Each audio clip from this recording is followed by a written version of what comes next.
Anies digadang-gadang akan maju sebagai calon presiden di Pilpres 2024. Hari pun memprediksi elektabilitas dan popularitas Anies cukup terjaga berdasarkan hasil berbagai lembaga survei. Memang bukan perkara mudah bagi Anies untuk maju di Pilpres 2024. Namun, Anies masih memiliki peluang untuk diusung oleh parpol. Peluang ada. Kalau Anies memaksakan diri harus ekstra kerja keras karena tidak punya partai dan bukan ketua umum partai. Dia mengatakan, peluang Anies bakal terbuka lebar jika presidensial threshold 0% disetujui oleh Mahkamah Konstitusi, MK. Persoalan itu saat ini sedang diupayakan oleh pakar hukum tata negara Refly Harun dan politikus Partai Gerindra Ferry Juliantono yang menggugat ke MK. Kecuali PT disetujui oleh MK, ujarnya. Jika PT 0% tidak disetujui MK, Anies akan bergantung kepada pemodal di belakangnya yang berhasil memenangkan dirinya di Pilgub DKI Jakarta 2017. Pemodal yang akan mendukung Anies dari Pilgub sampai Pilpres 2024, tandas hari. Pemilu 2024, Nasdem ingin berkoalisi dengan partai yang lanjutkan pembangunan Jokowi. Nasdem menyampaikan ingin membentuk koalisi bersama partai politik di pemilu 2024 yang melanjutkan pembangunan Presiden Joko Widodo atau Jokowi. Joni juga menegaskan komitmen manifesto politik Partai Nasdem untuk menjaga nilai-nilai demokrasi yang ada saat ini. Partai Nasdem sebagai garda dan pengawal sirkulasi demokrasi Indonesia melalui keikutsertaannya dalam kontestasi pemilihan umum legislatif 2024, pemilihan presiden 2024, dan pemilihan kepala daerah 2024. Untuk itu, rapat koordinasi wilayah yang tengah dilakukan Nasdem di berbagai daerah akan melakukan evaluasi detail untuk menentukan arah dan strategi operasional politik. Nasdem ingin koalisi dengan partai yang lanjutkan pembangunan era Jokowi.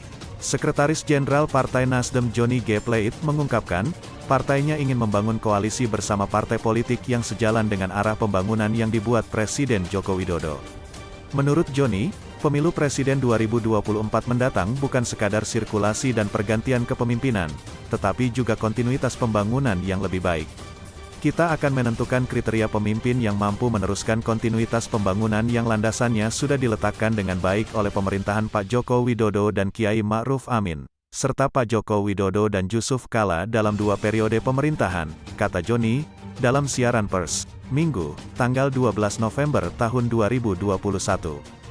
Joni menegaskan, Nasdem ingin memastikan kontinuitas pembangunan nasional dapat tercapai dengan baik demi kemaslahatan dan kesejahteraan rakyat.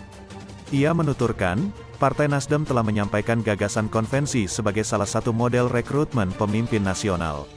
Namun, konvensi hanya dilakukan jika koalisi yang dibangun Nasdem memenuhi ambang batas pencalonan presiden atau presidensial threshold. Ia menyebutkan, Nasdem terus membangun komunikasi politik dengan partai politik lain serta organisasi masyarakat. Terkait dengan figur calon, itu proses politik yang dinamis, karena itu sekali lagi akan dilihat dalam tahapan-tahapan konfigurasi politik, kata politisi yang juga menjabat sebagai Menteri Komunikasi dan Informatika.